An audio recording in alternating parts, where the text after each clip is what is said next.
वही कर रहा है जो वो चाह रहा है, वो उसको खुश करने के लिए चल रहा है।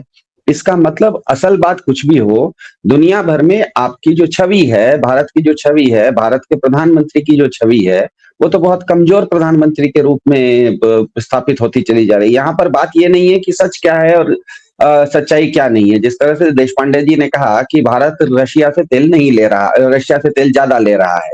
लेकिन अमेरिकी राष्ट्रपति का अब ये मानना है कि हम रशिया से बहुत कम तेल ले रहे हैं।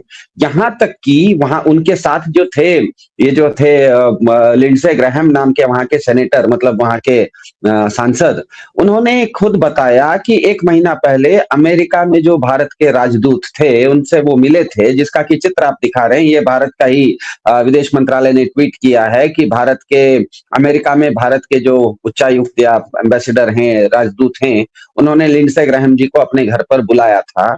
और आप जो वीडियो दिखा रहे थे शुरुआत में, उसमें ट्रंप साहब के बोलने से पहले यही लिंडसे ग्रैहम बोलते हुए नजर आए कि मुझे जब मैं मिला था भारत के राजदूत से, अमेरिका में भारत के राजदूत से, तो उन्होंने मुझे बार-बार ये कहा कि हमने रशिया से तेल लेना कम कर दिया है। आप कृपा करके ट्रंप साहब को ये बात बताइए। इसका मतलब आप पैरवी कर रहे हैं।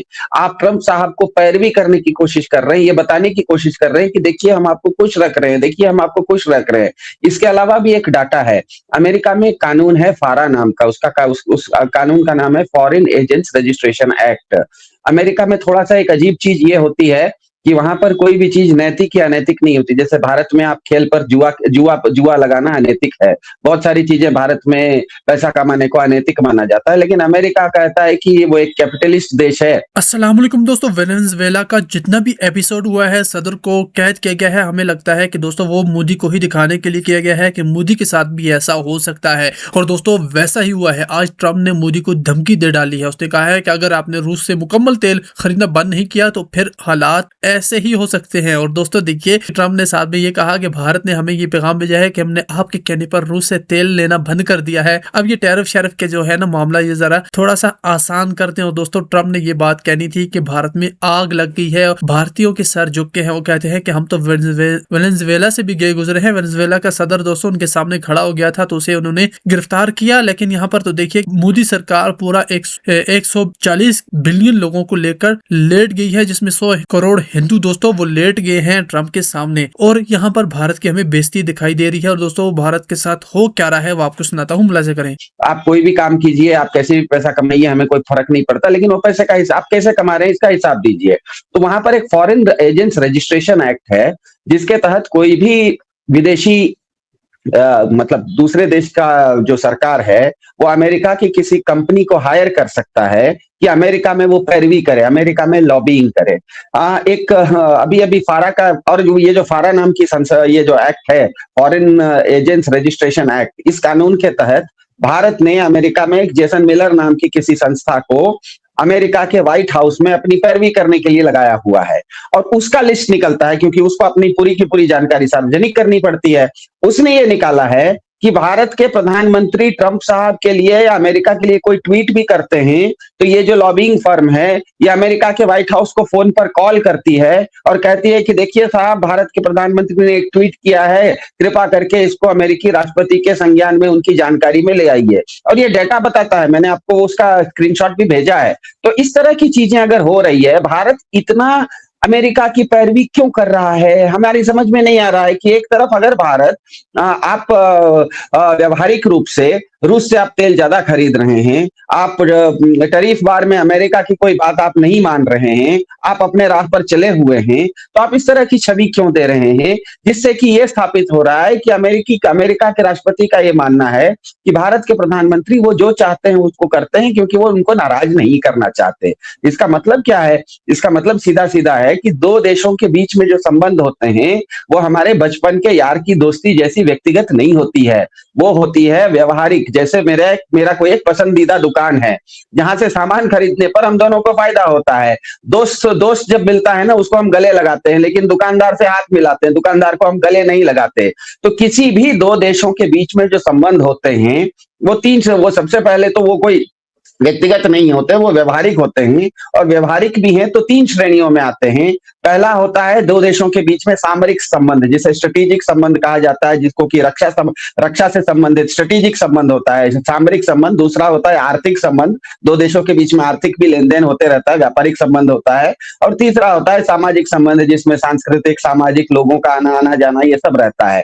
तो पहली बात जो भारत और अमेरिका के बीच में सामरिक संबंध है, उसमें भारत की स्वतंत्रता आज कहाँ रही? अमेरिका का ये दावा है कि ऑपरेशन सिंदूर में वो घुसा था और उसने जैसा उसको ठीक लगा उसने कर दिया था। भारत की सामरिक इच्छा से ज्यादा महत्वपूर्ण हो गई थी अमेरिका की सामरिक इच्छा। तो अमेरिका का ये मानना है कि सामरिक दृष्टि से भी अमेरिका भारत के ऊपर कोई भी दबाव ला सकता है, भारत को युद्ध करते हुए भी रोक सकता है। भारत युद्ध भी करता है तो भारत उस युद्ध को अमेरिका रोक लेता है। मतलब सामरिक स्तर पे अमेरिका का ये मानना है कि भारत को वो कभी भी कुछ भी कर रहा होगा भारत, उसको हम रोक लेंगे। मतलब भारत के ऊपर मेरा इतना कंट्रोल है। दूसरा है आर्थिक। आर्थिक हमें पता है कि टैरिफ का जो युद्ध चल रहा है उसमें अमेरिका अपर हैंड में है। ये जो अभी आप लिंडसे ग्राहम या ट्रंप साहब का स्टेटमेंट कह रहे हैं, ये भी आर्थिक ही इसका पहलू है ना, कि इनका कहना है कि हम आपके ऊपर इतना ज्यादा टैक्स लगा देंगे, इतना ज्यादा टैरिफ लगा देंगे कि उस डर से आपने रशिया से तेल खरीदना कम कर दिया और आप मुझे खुश रखना चाह रहे हो। इसका मतलब आर्थिक रूप से भी अमेरिका का मानना है कि भारत के ऊपर अमेरिका जब चाहे आर्थिक दबाव ले आएगा और भारत अमेरिका जो कहेगा भारत आर्थिक नीति वैसी ही बनाएगा। और तीसरा है सामाजिक। सामाजिक पर भी असर पड़ने लग गया है।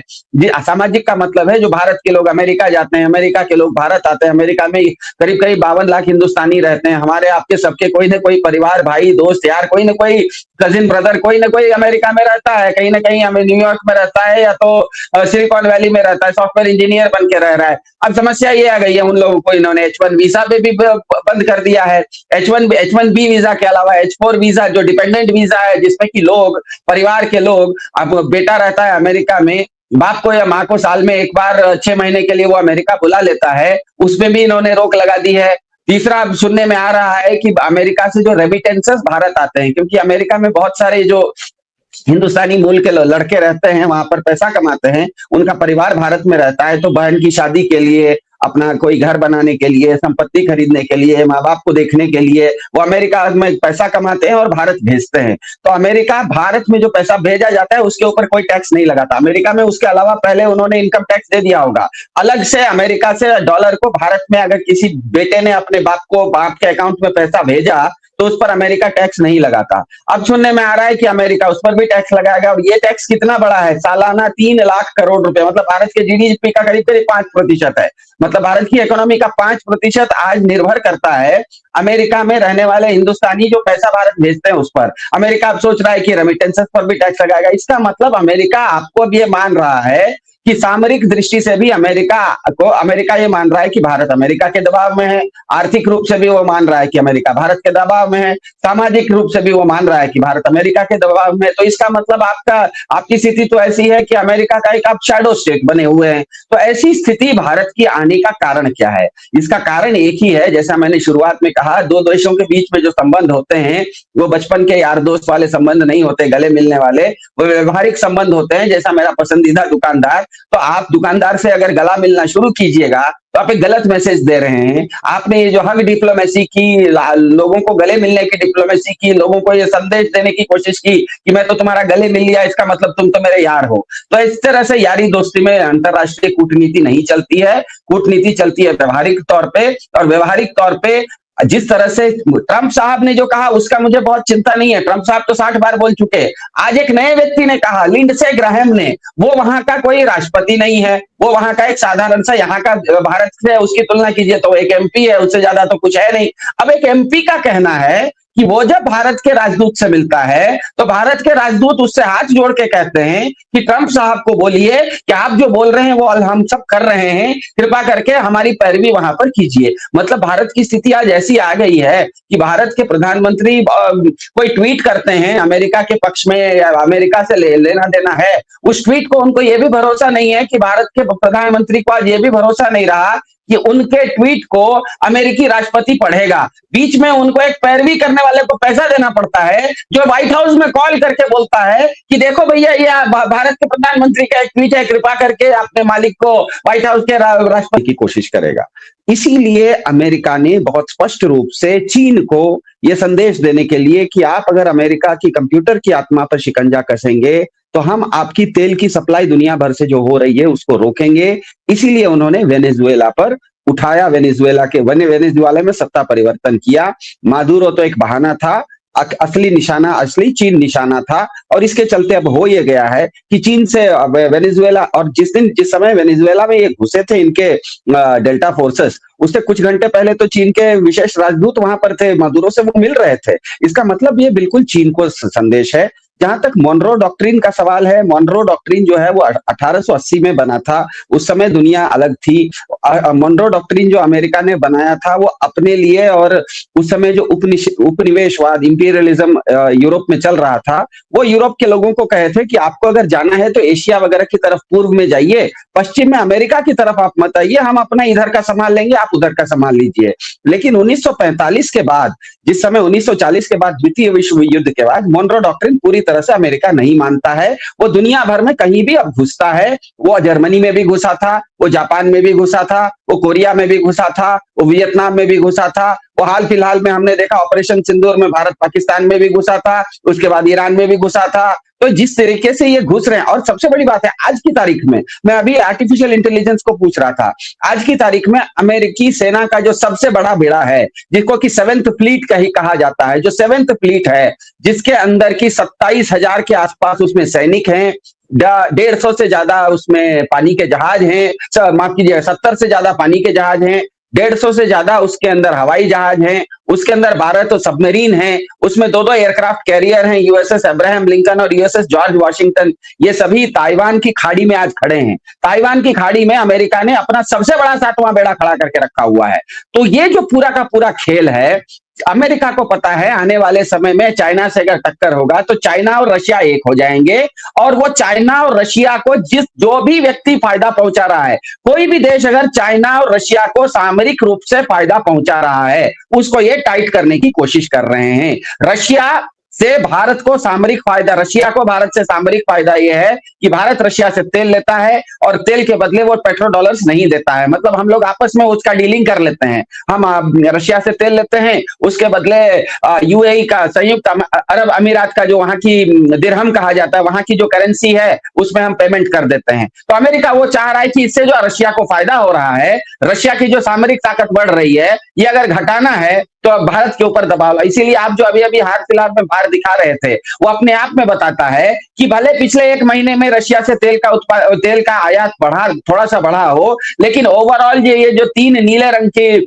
डंडियां हैं, ये बताती हैं 2024 में 1 साल पहले जो रशिया से हम तेल लेते थे, और ये जो नारंगी रंग की डंडियां हैं, ये बताती है ट्रंप साहब के आने के बाद जो भारत रशिया से तेल लेता है। मतलब ट्रंप साहब के आने के बाद ट्रंप साहब ने इतना भारत पे दबाव लाया है कि भारत अब रशिया से तेल लेना कम किया है।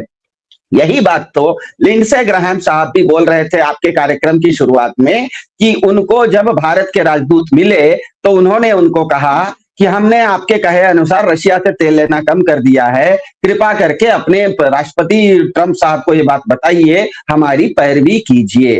तो यही बात वो लिंडसे ग्राहम कह रहे थे कि इस तरह का जो ट्रंप साहब का दबाव है, आर्थिक दबाव है, सामरिक दबाव है, वो काम करता है, और इसका प्रमाण है, और ये प्रमाण आपके सामने है। ये बता रहा है कि अमेरिका ने जैसे ही भारत पे दबाव लाया कि आप रशिया से तेल लेना कम कीजिए, और भारत मान गया।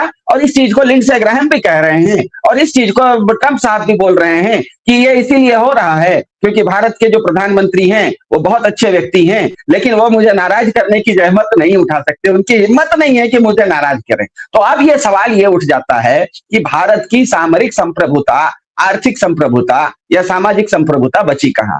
भारत का जो विदेश नीति है वो भारत की नई दिल्ली में तय हो रहा है या वॉशिंगटन में बैठे बैठे व्हाइट हाउस में तय हो रहा है? सवाल तो यही है। ठीक है, अब व्यूअर्स के ऊपर छोड़ देते हैं कि उन्होंने व्यक्तिगत रूप से राष्ट्रपति ट्रंप को खुश करने में निवेश किया है, और इससे पता चलता है कि मोदी जी अब भी अपनी व्यक्तिगत कटुनीति, जो पर्सनलाइज्ड डिप्लोमेसी है, को जारी रखने की कोशिश कर रहे हैं, भले ही ये अनुभवजन्य रूप से विफल रहा है, पूरी तरह से विफल रहा है। जब दुनिया इतनी क्रूर हो रही है और ताकत का अधिकार बहुत बढ़ रहा है, माइट इज राइट ही चल रहा है अभी आज के समय, जो वेनेजुएला में हुआ उसका जिक्र कर रहा हूं मैं, तो व्यक्तिगत कटुनीति काम नहीं करेगी। मोदी जी को पीआर और प्रचार पर निर्भर रहना बंद करना होगा और कटुनीति और विदेश नीति के विभिन्न साधनों को अपनाना शुरू करना होगा। उसका ऐसा न करने भारत को महंगा पड़ रहा है।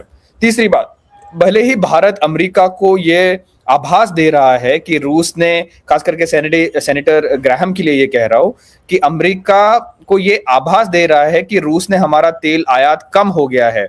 भारत ने वास्तव में नवंबर 2024 में रूस से 7.7 मिलियन टन तेल आयात किया है, जो एक साल पहले की तुलना में 7% अधिक है, और हमारे कुल तेल आयात का 35% है। ये मात्रा और मूल्य दोनों में 6 महीने का उच्चतम स्तर पर है। निसंदेह मोदी सरकार ने अब अमेरिका से तेल भी खरीदना शुरू कर दिया है, जो हमें ईरान से मिल सकता था उससे कई कम दरों में, जिसे मोदी सरकार ने अमेरिका दबाव में आकर खरीदना बंद कर दिया है, और उच्च दरों का बोझ आम आदमी पर पड़ रहा है। ये अलग बात है। तो एक तरफ मोदी सरकार और विशेष रूप से प्रधानमंत्री मोदी अभी भी विश्व नेताओं से व्यक्तिगत मान्यता के लिए बेताब है और इसलिए कुछ भी करने को तैयार है।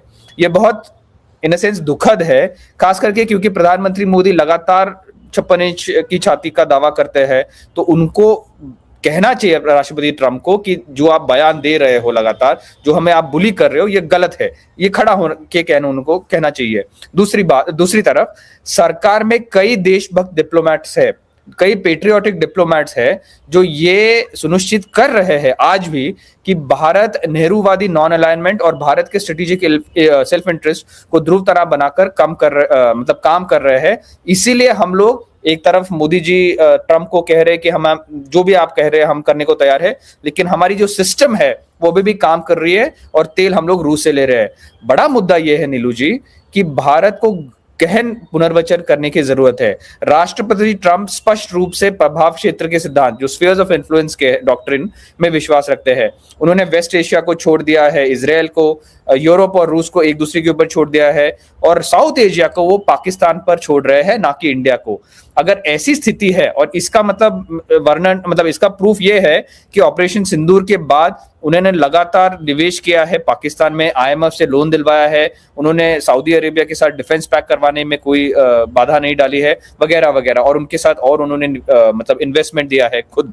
तो कहने का तात्पर्य ये है कि भारत, खास करके डॉक्टर जयशंकर और प्रधानमंत्री मोदी ने थोड़ा नॉन अलाइनमेंट को और ज्यादा सक्षम बनाना पड़ेगा, क्योंकि ये जो putting all your eggs in the American basket की स्ट्रैटेजी रही है उनके पिछले 10 वर्षों से, ये पूरी तरह से विफल हो रही है। वो आके हमको मंदिर के घंटे की तरह ठोक के चले जा रहे हैं, और हम हर बात सुन रहे हैं, हर बात पे नीचे लेट रहे हैं। आपको याद है राष्ट्रपति ट्रंप ने आई थिंक 65 या 66 टाइम्स उन्होंने ये कहा है कि उन्होंने मीडिएशन किया है पाकिस्तान और भारत के बीच में, जबकि भारत हमेशा से ये कहता आ रहा है कि हम लोग बायलैटरल रिलेशंस में मीडिएशन को नहीं टॉलरेट करेंगे। मोदी 66 टाइम्स चुप रहे, उसके कारण चीन को भी प्रोत्साहन मिल गया कि हम लोग भी बोलेंगे, कल को नेपाल भी बोलेगा, बांग्लादेश भी बोलेगा। तो प्रधानमंत्री मोदी को याद रखना है कि वो अपनी पर्सनलाइज्ड डिप्लोमेसी और जो पर्सनल इच्छा है उसको पीछे रखे, और भारत के जो राष्ट्रहित है, राष्ट्रहित के बारे में ज्यादा सोचे। और राष्ट्रपति ट्रंप और कई जो लोग कह रहे हैं